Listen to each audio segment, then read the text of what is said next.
Está no ar mais um programa do Núcleo de Política e Cidadania, aqui do Canal 6, TV Comunitária do Rio. Na sua tela, o nosso portal na internet para você acompanhar a nossa programação, www.tvcomunitariatudojunto.rio. O telefone e o e-mail para você interagir com a gente. Mais uma vez, trouxemos aqui o professor José Carlos de Assis, economista, jornalista e escritor, que vem contribuindo para o debate aqui da TV, dando as suas avaliações sobre a situação política e também econômica.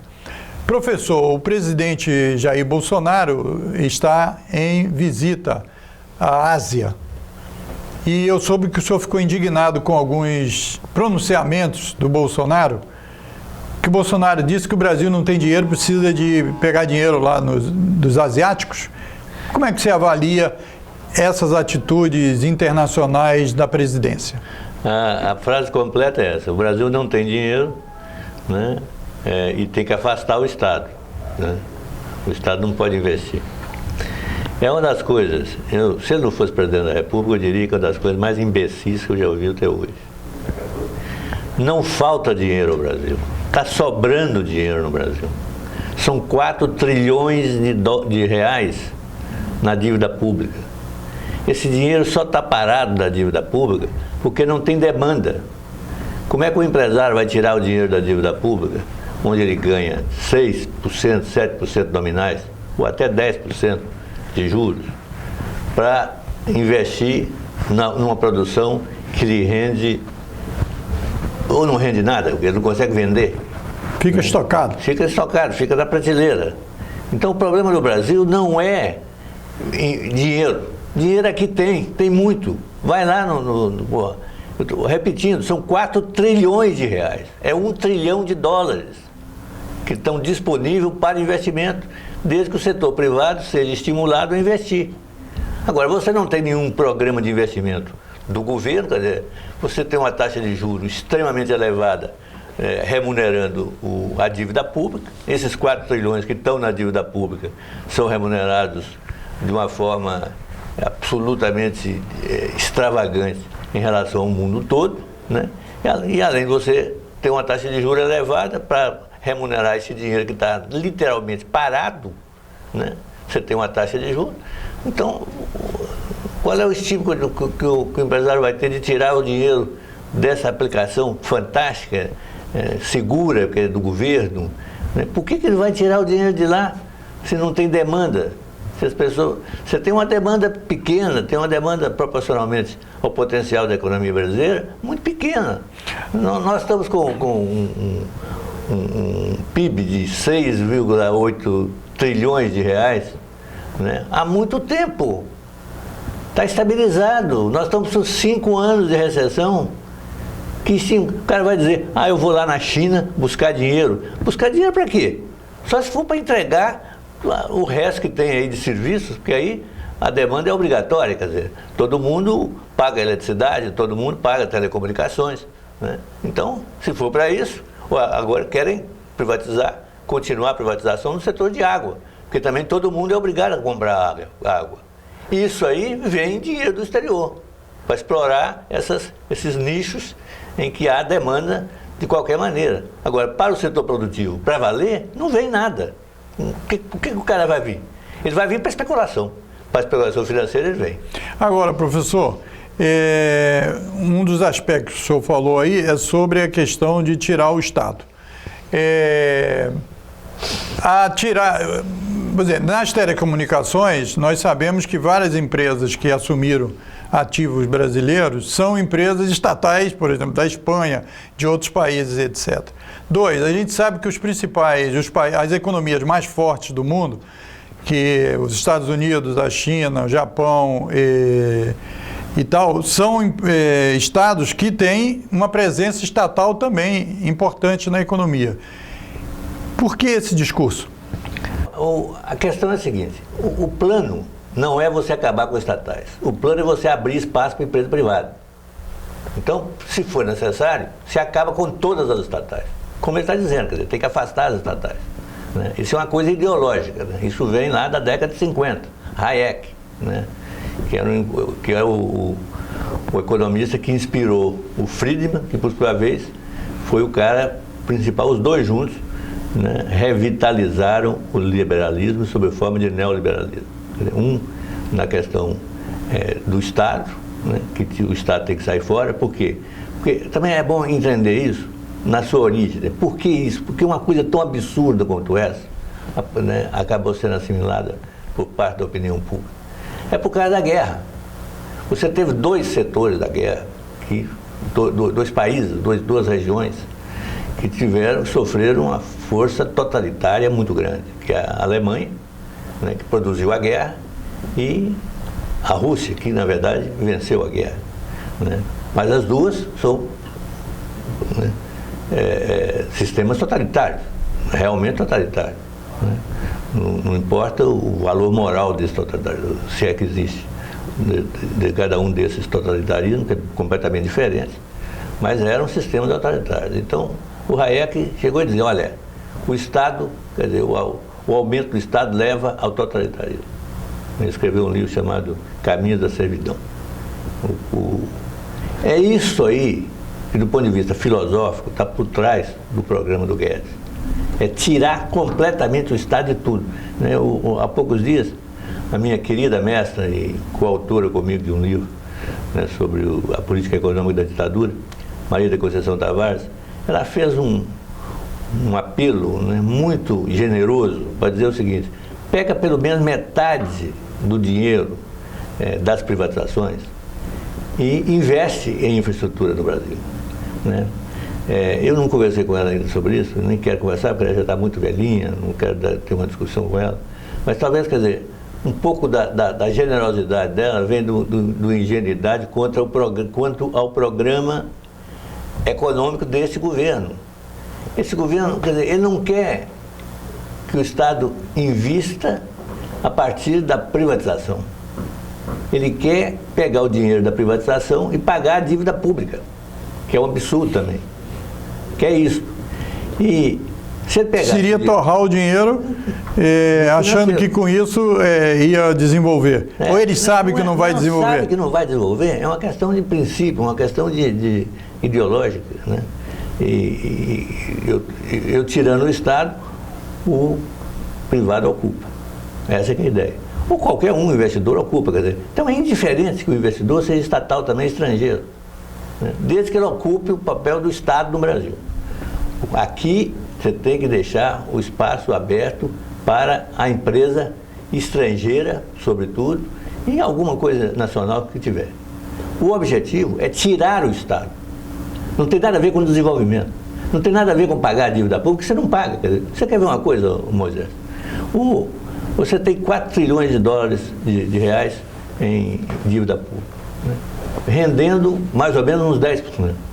Porque tem a parte do over, que é 6%, e tem a parte que é a prazo maior, que vai ter 11%, 12%, não sei bem. Então é 400 bilhões. É 400 bilhões. Esse ano nós de rendimento. Exatamente. Esse ano nós estamos fazendo 400 bilhões de rendimento. Isso significa o seguinte: é mais de 1 bilhão por mês. Por mês não, por dia. Mais de 1 bilhão de reais por dia você repassa ao sistema financeiro. Porque é 365 bilhões, é 400 bilhões. Tá certo? Na verdade é mais do que 1 bilhão. É mais do que 1 bilhão. Então, é isso que está acontecendo com a economia brasileira. Então o cara vem assim, vai fazer uma economia de 800 bilhões na reforma da Previdência. Isso é brincadeira. Não existe, quer dizer, eles estão simplesmente capando direitos embaixo, né, para repassar o sistema financeiro. Agora, professor, levando em conta esse livro aí que o senhor sacou lá dos anos 50, não é isso? Da servidão. 47. O totalitarismo leva... Não, o aumento exagerado do Estado, ou a presença hegemônica do Estado leva ao totalitarismo. Mas o Piketty concluiu, depois de muitas análises sobre o capitalismo, que a não presença do Estado, vamos assim dizer, leva à desigualdade e ela não é vencida. Extrema. Exatamente. Então, como é que o senhor, que é um defensor de um sistema muito mais humano, tipo nórdico, né, que é a sua tese e tal, lá dos países nórdicos e tal, onde a desigualdade entre os que recebem mais e os que recebem menos é bem menor, e é o que o senhor chama da mais-valia social, né? É bem alta, porque esse dinheiro é investido no bem-estar de todos e tal. Como é que a gente sai dessa? Porque, por exemplo, agora o senhor analisando o que está acontecendo no Chile, nos países, essas revoltas na Argentina e tal, devido a uma aplicação exagerada aí do neoliberalismo, não sei se poderia dizer assim. Como é que é a saída aí? A saída é uma política de pleno emprego. Assumir a política de pleno emprego mesmo. Eu tentei já, no meio político brasileiro, que as pessoas pegassem isso como uma coisa central. Até hoje, por enquanto, não consegui. Porque eles têm medo de falar em pleno emprego e a gente dizer, não pode, não dá, o capitalismo não tem pleno emprego. Tem sim. A Europa Ocidental teve pleno emprego, porque os países da Europa Ocidental tiveram pleno emprego do pós-guerra até o meados da década de 70. Então, mas aí você está citando países, qual os países você citou na Europa? Na Europa Ocidental. Alemanha, França, né? E os nórdicos, né? Suécia. Né? Então, são países, que era o tal do Estado do Bem-Estar Social. Estado do Bem-Estar, que é isso, quer dizer, eu acho que essa é que é a nossa utopia, você. Eu estava dizendo, eu estava numa discussão há poucos dias com um grupo, e eu estava dizendo o seguinte, é incrível que o Brasil perdeu, não é que tenha perdido alguma oportunidade, essa perdeu muitas, mas nós perdemos a utopia. Nós não sonhamos, o país não sonha mais, o cara está tão preocupado com o dia a dia de hoje, né?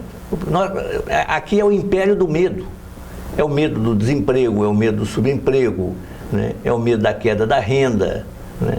É o medo, é o medo da insegurança, é o medo do assalto. Viramos um país do medo. Nós chegamos a ser quase a quinta economia do mundo. É verdade. E hoje já estamos décima, né? Sei lá, nem o que é. Tem 5 anos de estagnação aí nessa brincadeira. Enquanto isso, os outros cresceram. A China cresceu mais de 6, 7% ao ano. Então a solução é o pleno emprego. E para ter pleno emprego tem que ter mais intervenção do Estado. Tem que ter Estado. É a única forma de você sair de uma recessão. Porque quando você fala em pleno emprego, você está falando num programa contra a recessão. Né? Porque o desemprego é o desemprego de homens e o desemprego de máquinas. Então você tem que acabar com os dois. Né? Na medida em que...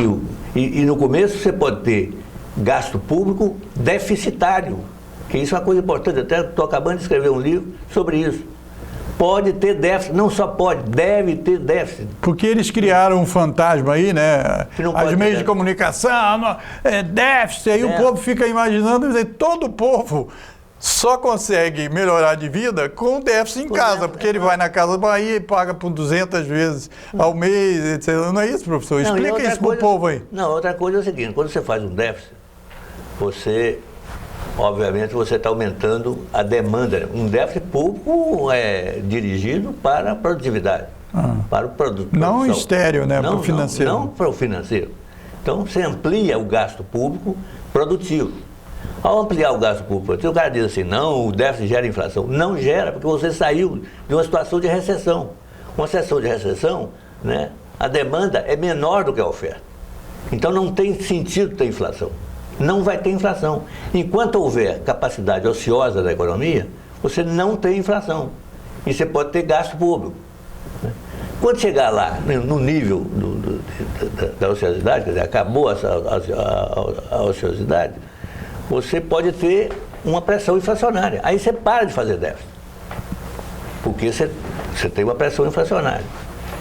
Mas isso você já fez todo um período de crescimento econômico, em que você absorveu o desemprego, tanto dos homens quanto das máquinas. Essa coisa que o empresariado brasileiro não entendeu. O empresariado brasileiro é burro, quer dizer, não, na verdade, está mais do que justificado o fato de que tenha um presidente burro, porque eles são burros. Eles são o seguinte, eu tenho que esmagar o salário das pessoas. Ao esmagar o salário dos trabalhadores, você esmaga a capacidade de compra. A demanda cai. Você esmaga a capacidade de compra. E, portanto, demanda quer dizer, você produzir, não tem para quem comprar, não tem como produzir. Né? Isso é o chamado... Né, tiro no pé, né? É um efeito no pé, né? É um tiro no pé.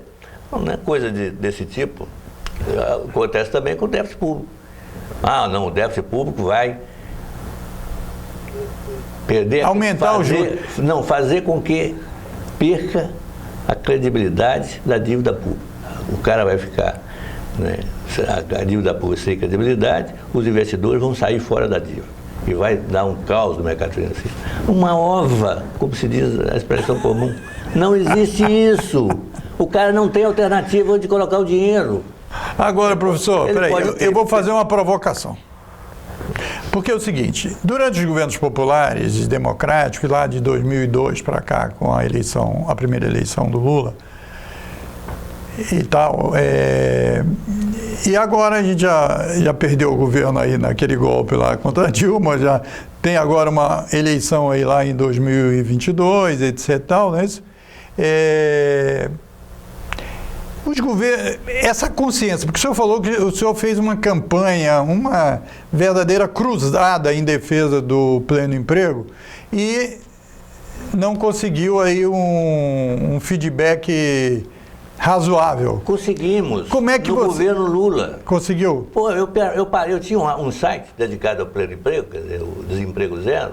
Eu parei com ele em 2006, 2007, porque nós tínhamos atingido praticamente o pleno emprego. Então você não tinha sentido falar em... Continuar a falar.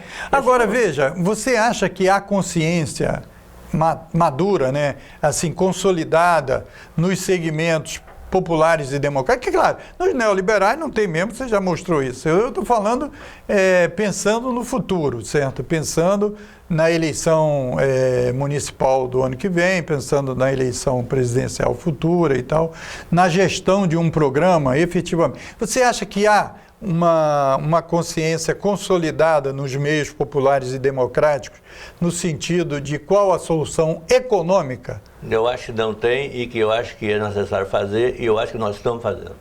Depois até vou... Mas só para o senhor entrar nisso, o senhor citou a grande Maria da Conceição Tavares. Eu cito o ex-presidente do Palmeiras, que é o Beluso, né, que o principal dele é ter sido presidente do Palmeiras. Ele é economista e tal, escreve na Carta Capital, certo? O Bresser Pereira, que é uma grande figura, etc. Tal. O seu amigo Postman, Márcio Postman e tal, etc.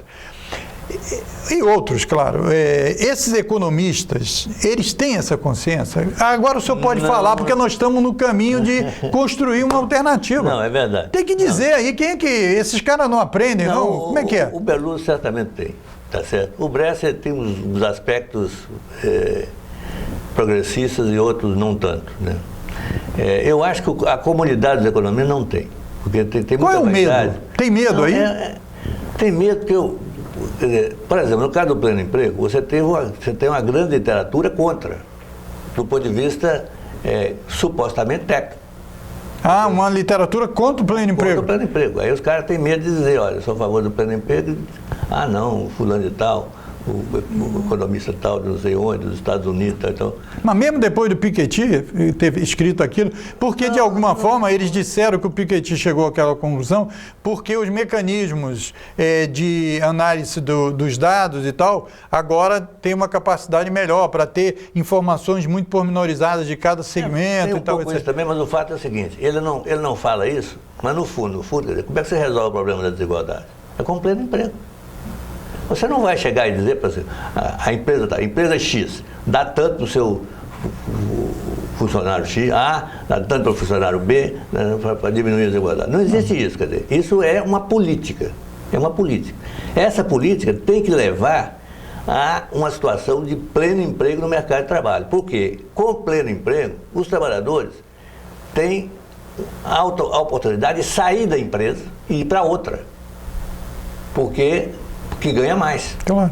Então, a forma de você, no capitalismo, né, fazer com que haja menor desigualdade é, indubitavelmente, pelo emprego, pelo pleno emprego. Não tem jeito. Mas se o senhor fala que os bancos, certo, o sistema financeiro, não é o poder político que os bancos têm que impede, de alguma forma, ou que contrabandeia essa visão técnica, né? Porque você sabe que a Febraban lançou, no inío do ano, e fez propaganda na Rede Globo. Eu escrevi sobre isso. Você escreveu, então. Eles fizeram dizendo que, nós não temos nada a ver com juros altos. Os juros altos é isso, é insegurança jurídica, sei lá, uma malha de ideias e tal. Então é o seguinte, por que essa ideia tão generosa com a sociedade, com a redução da pobreza, com a redução da segurança, né?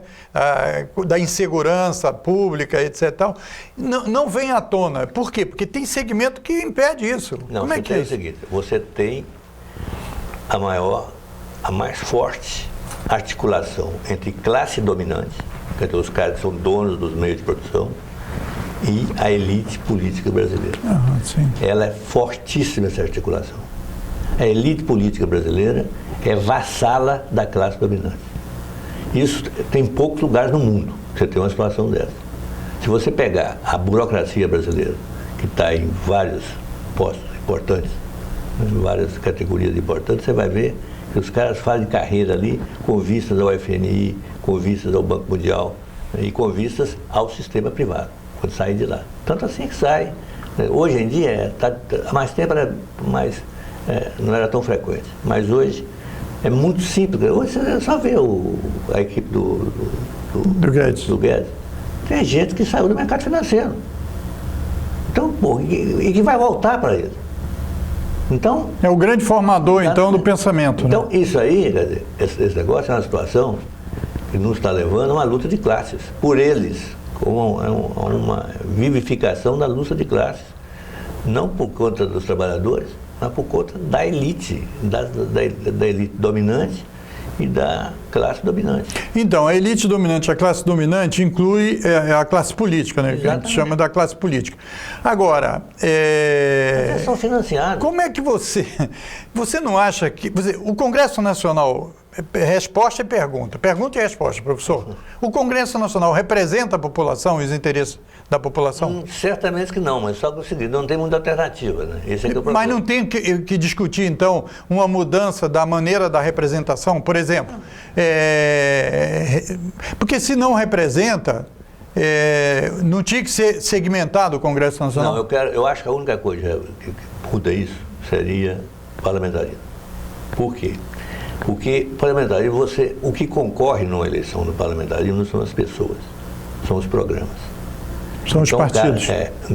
Não, os partidos não, os programas dos partidos. Eu sei, mas isso quer dizer o seguinte, que o mandato é do partido.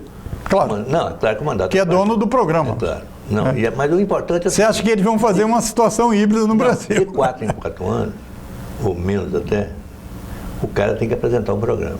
E aquilo ali é avaliado. Então, se ele for mal avaliado, você vê por que você pega um país como a Inglaterra ou a Itália, quer dizer, ganha agora, perde na frente, ganha de novo. É o programa. Se não tiver um programa decente, e se esse programa não for cumprido, a população vai... mas eu acho que aí tem uma questão também de uma consciência cívica, de participação maior. É a mesma coisa, Moisés. É a mesma coisa? O povo é a mesma coisa no mundo todo. As pessoas são mal informadas. O que diferencia os meios de comunicação. Se você pegar um país como a Inglaterra, você tem um meio de comunicação muito mais variado, né? As diversas posições, né? E mesmo nos Estados Unidos tem, né? Aquele sistema político fechado americano entre dois partidos, de qualquer forma, eles são obrigados. Quer dizer, uma campanha política americana é uma campanha de programa. Não, você pode falar mal do Trump o que quiser, mas ele está cumprindo o programa que ele fez, que a sociedade americana votou e elegeu. Então, você tem essa questão. Eu acho o seguinte, você tem que ter... A minha proposta, que eu fiz inclusive num livro meu...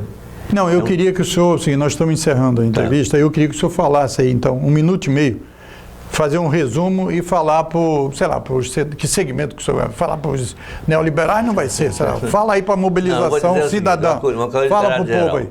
Comecem a pensar na questão do pleno emprego. A única saída que nós temos é uma política de pleno emprego. E para ter uma política de pleno emprego, é necessário ampliar o gasto público deficitário, para que depois, com a receita gerada pelo aumento do PIB, você acaba com o déficit. Então não tenha medo de, vamos dizer para você, não pode fazer uma política de pleno emprego porque gera inflação. Isso seria um absurdo, né? Isso aconteceu, você teve vários países que fizeram políticas de pleno emprego ao longo dos anos 50, 70, até 70, e não teve um problema inflacionário.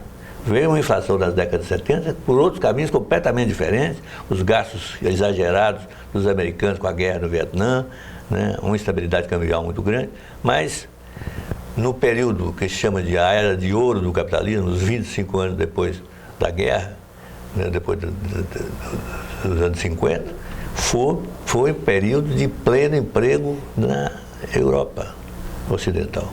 Por isso que a Europa Ocidental atingiu um nível de civilização incomparável no mundo. E coisa desse tipo está acontecendo hoje. O país exemplar hoje do ponto de vista do pleno emprego é a China. A China é um espetáculo.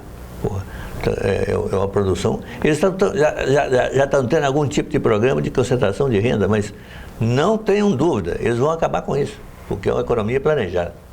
Professor, muito agradecido mais uma vez a sua presença aqui. Estivemos aqui com o professor José Carlos de Assis, escritor, jornalista, economista, autor de quase 30 livros já, né, professor? Uns 26. 26, mas vai chegar lá, vai chegar aos 30 e tal. E o professor é um entusiasta aqui da TV Comunitária e um parceiro do dia a dia. Eu queria agradecer a você, a paciência e a sua audiência aqui de mais um programa do Núcleo de Política e Cidadania da TV Comunitária do Rio, Canal 6. Aí na tela você está o nosso portal na internet para você acompanhar ao vivo a nossa programação, www.tvcomunitariatudojunto.rio. O telefone e o e-mail para você opinar. O que você achou aqui das posições do professor José Carlos de Assis? Obrigado e até um próximo Núcleo de Política e Cidadania aqui do Canal 6, TV Comunitária do Rio.